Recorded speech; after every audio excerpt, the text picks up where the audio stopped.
Hello friends, स्वागत है आपका। आज हम बात करेंगे 2014 में आई Hollywood biographical romantic drama movie the theory of everything की। इस मूवी की IMDb रेटिंग है 7.7 आउट ऑफ 10 और रॉटन टमाटोज पर 80%। मूवी का बजट था $15 मिलियन और मूवी की कमाई थी $123.7 मिलियन। ये मूवी महान वैज्ञानिक स्टीफन हॉकिंग्स के जीवन पर आधारित है। स्पेस को, खासकर ब्लैक होल्स को समझने के लिए उनकी थ्योरीज बहुत ही मशहूर हैं। ये मूवी उनकी जिंदगी में आए डिफरेंट फेजेस को दिखाती है। इस मूवी को कई अवार्ड्स भी मिले हैं। एडी रेडमेन को बेस्ट एक्टर के लिए 4 अवार्ड्स मिले, इंक्लूडेड ऑस्कर। तो मूवी की स्टार्टिंग एक ब्लरी सीन से होती है और हम दर्शक उस चीज को समझ नहीं पाते। फिर 1963 का कैम्ब्रिज, जो इंग्लैंड में है, दिखाया जाता है। स्टीफन अपने रूममेट के साथ यूनिवर्सिटी स्टूडेंट्स की पार्टी के लिए जाता है। यहाँ उसकी मुलाकात जेन से होती है। दोनों में बातचीत शुरू होती है। जेन वाइल्ड आर्ट्स स्टूडेंट है और स्टीफन हॉकिंग्स कॉस्मोलॉजिस्ट है, यानी कि वो ब्रह्मांड की स्टडी करता है। जेन धार्मिक है, लेकिन स्टीफन धार्मिक नहीं है। स्टीफन था तो इंटेलिजेंट, लेकिन वो नॉर्मल लड़कों जैसा नहीं था। वो बात करते हुए ठीक से आंखें नहीं मिलाता था। पार्टी खत्म होने के बाद जेन की फ्रेंड उसे चलने के लिए कहती है। जेन वहां से चली जाती है, लेकिन फिर वो वापिस आकर स्टीफन को अपना नंबर देकर जाती है। फिर कुछ मुलाकातों के बाद स्टीफन जेन को अपने घर लंच पर इनवाइट करता है। यहाँ पर जेन स्टीफन की फैमिली से मिलती है। स्टीफन की फैमिली में उसकी मॉम, डैड और 2 छोटी बहनें हैं।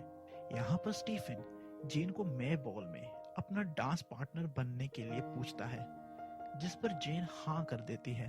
फिर वो दोनों पार्टी में जाते हैं और यहाँ उनके बीच प्यार बढ़ जाता है। इसके बाद चीजें सीरियस होने लगती हैं। स्टीफन अपने प्रोफेसर के साथ मैथमेटिशियन रोजर पेनरोज का लेक्चर अटेंड करने के लिए जाने लगता है। तो ट्रेन पर चढ़ने से पहले उसके पैरों में प्रॉब्लम होने लगती है, लेकिन वो धीरे धीरे ट्रेन पर चढ़ ही जाता है। रोजर पेनरोज उन सबको बताते हैं कि हमारे सूरज से 3 गुना बड़ा तारा जब मरता है तो वो कोलैप्स होता है और उसका सारा मास अंदर की तरफ गिरना शुरू कर देता है और फिर वो छोटा होने लगता है। लेकिन उसका मास कम नहीं होता, वो छोटा छोटा और छोटा होने लगता है। फिर वो बन जाता है ब्लैक होल और वहां बनती है स्पेस टाइम सिंगुलैरिटी, यानी जहां स्पेस और टाइम एक ही चीज है। अब ये बात स्टीफन की सोच पर गहरा असर डालती है और वो ब्लैक होल और टाइम के बारे में सोचने लगता है। इन्हीं थॉट्स के आधार पर वो यूनिवर्स के बनने के सवाल का जवाब ढूंढने लगता है। स्टीफन अपने प्रोफेसर को अपनी थ्योरी के बारे में बताता है कि ये ब्रह्मांड एक ब्लैक होल के फटने से बना, और प्रोफेसर स्टीफन को इसके लिए मैथमेटिक्स डेवलप करने के लिए एनकरेज करते हैं।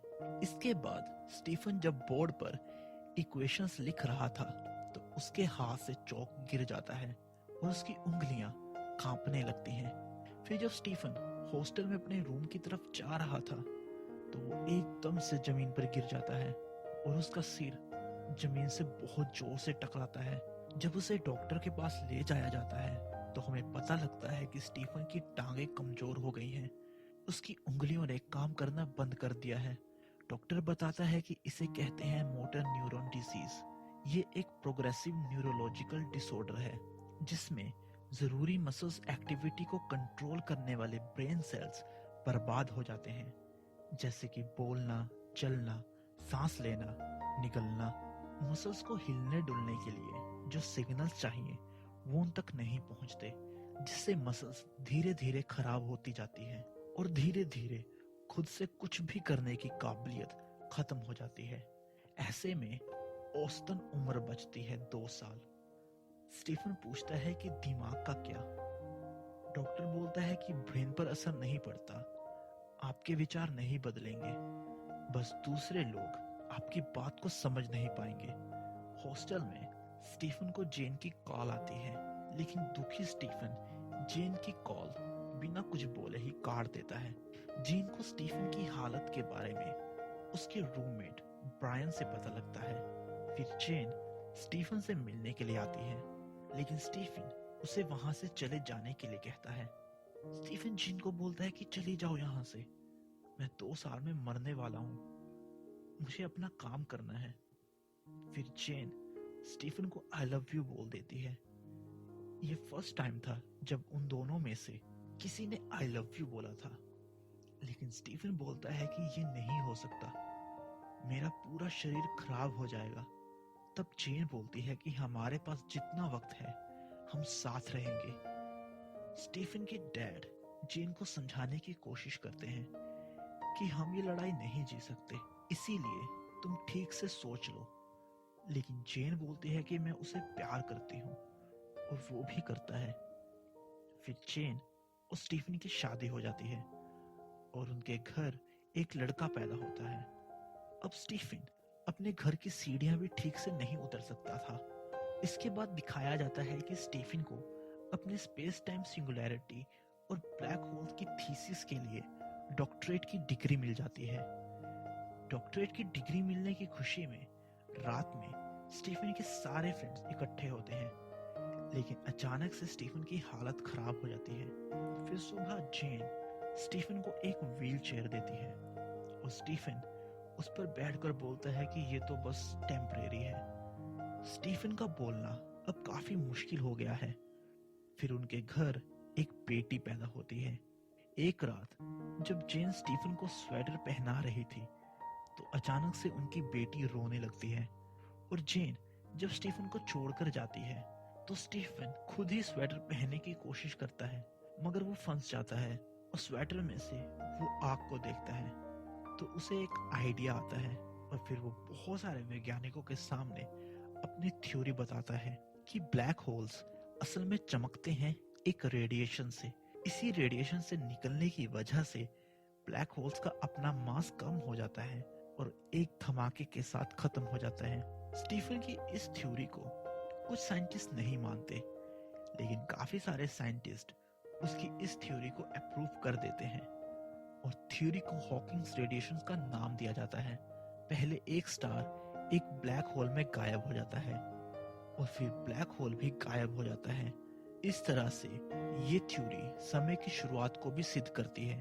और स्टीफन के लिए इलेक्ट्रिक चेयर लाई जाती है और स्टीफन का समय अपने परिवार के साथ खुशी खुशी बीतने लगता है। स्टीफन और बच्चों की देखभाल करने में जेन का बहुत सारा समय बीतता है और अपने लिए उसके पास समय नहीं बचता। फिर एक दिन जेन अपनी मॉम के कहने पर चर्च जाती है। यहाँ जेन चर्च कोर ज्वाइन करती है, जिसमें उसे हफ्ते में 1 घंटा गाना गाना होगा। चर्च में जेन की मुलाकात जोनेथन से होती है। जोनेथन जेन के बेटे को पियानो सिखाने का ऑफर देता है, जिस पर जेन एग्री हो जाती है और जोनेथन उनके घर पियानो सिखाने आने लगता है। जोनेथन की वाइफ गुजर चुकी है और उसकी कोई फैमिली नहीं है। जोनेथन हॉकिंग फैमिली से जुड़ जाता है। हर जगह वो सब साथ रहने लगते हैं। अब कुछ समय बाद जब जेन की एक बेटी पैदा होती है, स्टीफन की मॉम जेन से पूछती है कि ये बच्ची किसकी है, स्टीफन की या जोनेथन की। लेकिन जेन बोलती है कि ये बच्ची स्टीफन के अलावा और किसी की भी नहीं हो सकती। और उनकी ये बात जोनेथन सुन लेता है और वो वहां से जाने लगता है। तो जेन उसे रोकने की कोशिश करती है, लेकिन जोनेथन बोलता है कि तुम्हारे लिए मेरे अंदर फीलिंग्स है। और इसके जवाब में जेन बोलते हैं कि तुम्हारे लिए भी मेरे अंदर फीलिंग्स हैं। फिर वो वहां से चला जाता है। अब स्टीफन को वागनर नाम की जगह पर इनवाइट किया जाता है, लेकिन जेन को फ्लाइट से डर लगता है, तो इसीलिए स्टीफन को उसके स्टूडेंट्स ले जाएंगे और जेन बच्चों के साथ जोनेथन के साथ वहां बाय रोड जाएगी। ये बात स्टीफन खुद बोलता है। स्टीफन खुद जाता है जोनेथन को लेने के लिए। अब वो सब वागनर पहुंचते हैं। तभी अचानक स्टीफन की हालत खराब हो जाती है और उसे हॉस्पिटलाइज किया जाता है। स्टीफन कोमा में चला जाता है। डॉक्टर बोलता है कि स्टीफन को होश में अगर लाए तो वो फिर कभी भी नहीं बोल पाएंगे। जेन बोलती है कि मुझे स्टीफन जिंदा चाहिए, स्टीफन की सारी जरूरतें मैं पूरी करूंगी। स्टीफन का ऑपरेशन होता है, वो होश में तो आ जाता है, लेकिन अब वो बिल्कुल भी नहीं बोल सकता। जेन एक बोर्ड से स्टीफन को अपनी बात बताना सिखाने की कोशिश करती है, लेकिन वो रोने लगता है। अब स्टीफन के लिए एक नर्स हायर की जाती है जिसका नाम अलीन है। इसके बाद स्टीफन के लिए बोलने वाली मशीन लाई जाती है। अब स्टीफन इस मशीन की मदद से एक किताब लिखता है जिसका नाम a brief history of time है। एक रात स्टीफन जेन को बताता है कि उसने अलीन से अमेरिका चलने के लिए कहा है। ये बात सुनकर जेन हर्ट होती है कि उसने इस इनविटेशन के बारे में नहीं बताया। फिर स्टीफन पूछता है कि कितने सालों से मेरे साथ हो। तब जेन बोलती है कि उन्होंने कहा था 2 साल। ये काफी इमोशनल सीन है। इसके बाद जेन और स्टीफन में डाइवोर्स हो जाता है और जेन की जोनेथन से शादी हो जाती है। ये दोनों ही सीन मूवी में नहीं है, लेकिन बुक में ऐसा ही हुआ था। इसके बाद स्टीफन को नाइटहुड का अवार्ड दिया जाना था, लेकिन असल लाइफ में उन्होंने ये अवार्ड नहीं लिया था। और फिर मूवी के आखिर में वो अपने बच्चों को देखते हुए जेन को बोलते हैं कि देखो हमने क्या बनाया है, और मूवी की एंडिंग हो जाती है। इसी एंडिंग में मूवी का स्टार्टिंग सीन भी समझ में आ जाता है। इस मूवी के बारे में कंट्रोवर्सी है कि बुक की बहुत सी चीजें इस मूवी में बदल दी गई, जैसे कि स्टीफन को शांत किस्म का इंसान दिखाया गया है, लेकिन असल जिंदगी में वो ऐसे नहीं थे। और जेन और स्टीफन के डाइवोर्स लेने वाली रात में उनमें बहुत ज्यादा झगड़ा हुआ था, लेकिन मूवी में ऐसा कुछ नहीं दिखाया।